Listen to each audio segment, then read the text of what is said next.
Hey, this is Jeremy, and it's time to talk about Die My Love.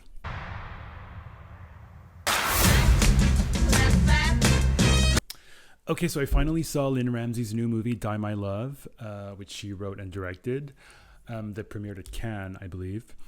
Um, and it stars Jennifer Lawrence, Robert Pattinson, Sissy Spacek, Nick Nolte.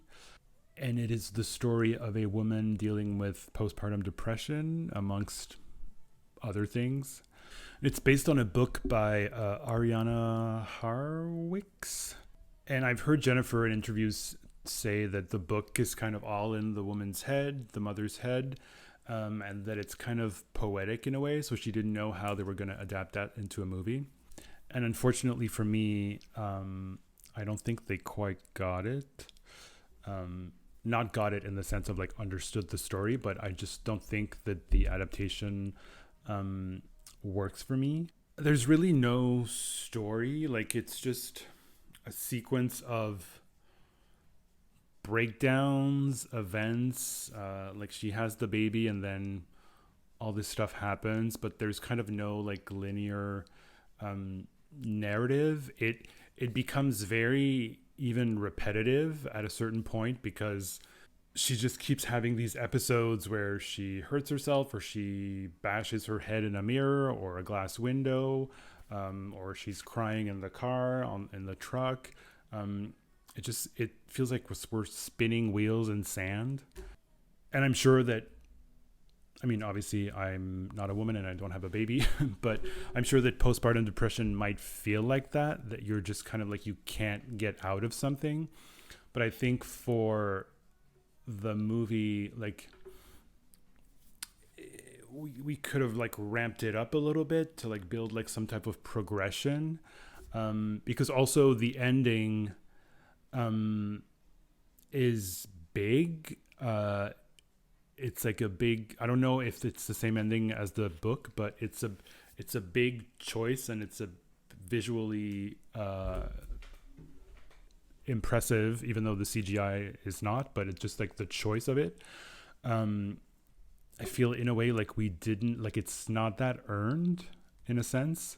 Yeah, and it's nothing on Jennifer and Rob, like they're great, but the script doesn't really give them much. I mean, it gives them stuff to do, but there's not much dialogue. There's not much,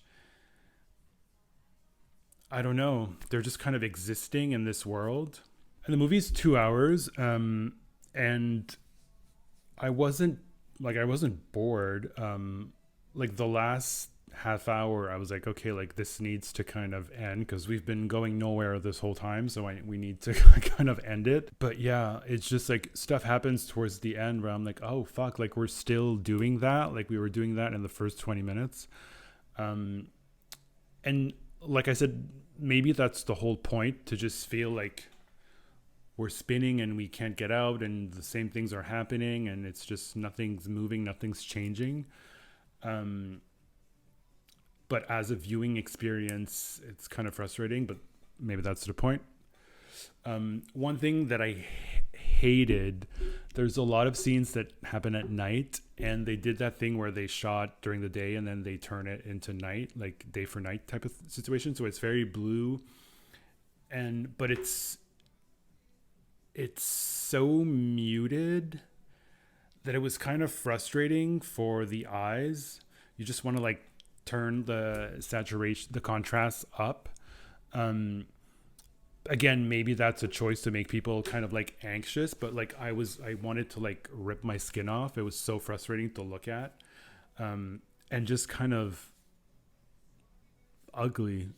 I don't know. It's obviously an artistic choice, but like I did not like that at all.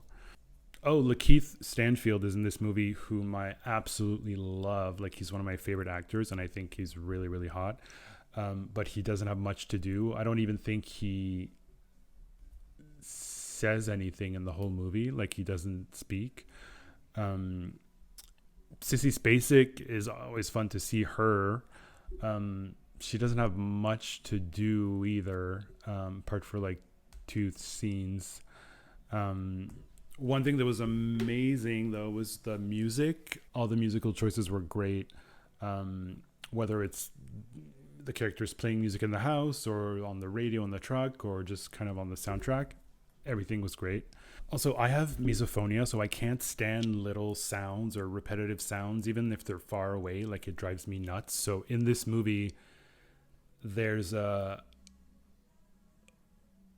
maybe it was just half an hour or maybe 40 minutes, but like it felt like forever, where there's a dog that doesn't stop barking, and it was driving me insane. And I think that's the point, because it's also driving Jennifer insane. But I hated that. And even there's scenes where there's flies and you just like hear them over and over. Insanity. I can't. That's the stuff I hate the most. That and like phones ringing in movies or commercials. I can't deal with that. Anyway, so I think honestly, there's still talk about a Best Actress nomination for Jennifer for this movie, but I mean, sure, whatever. Like, I would be fine with it, but to me, there's. I thought it was going to be way more intense and just kind of ups and downs. I think it was kind of, I don't know. The performance is so. It's the script, but like, I don't know. And I've seen her in interviews recently where she's saying that she likes comedies, but she feels that when she's doing comedy, she's kind of like putting it on instead of just like being a funny person. Like, she was comparing herself to Emma Stone. And I was thinking about that during the movie, because there was some scenes where she's just like going crazy and like imitating the dog, and it felt so I don't know, just like put on, like performative, which of course it is, but it's just, I don't know, it didn't feel to me like someone being driven insane. It was just someone like going crazy for fun, like not for fun, but just like, I don't know. I can't describe it, but I think if the script had been better, if there had been an actual story or like an upwards thing, I think her performance would have been more substantial. She's not bad, but it's just, I don't know. There's not much. It's very repetitive. It's just, I don't know. You don't like really get into her psychology. It's you're just kind of like watching this person doing these things. I wasn't invested at all. I don't know if, I mean, obviously mothers might feel different, but I was just kind of like watching it happen. Rob is fine, but that's not going to go anywhere. Yeah, and in terms of awards, I think Jennifer's the only chance this movie has. But I was, based on the reviews and the reception at Cannes and stuff, like I was expecting something much more intense.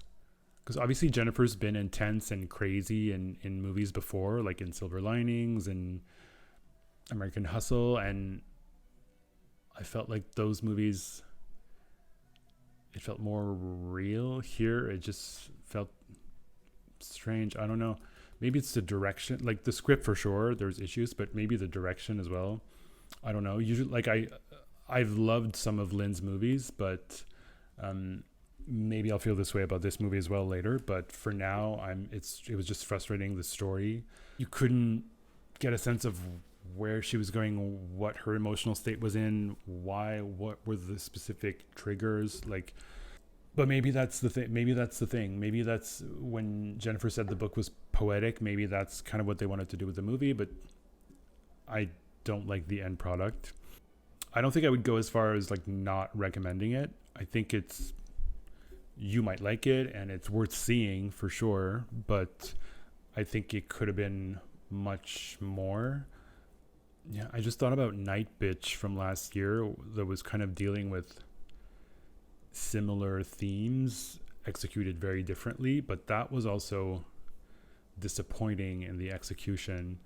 I think the last movie that I saw that I felt about this subject matter that was well executed and that was a great film was Tully with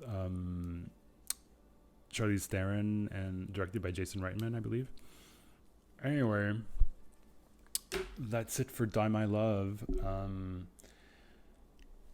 If you guys see it, let me know what you think. See ya.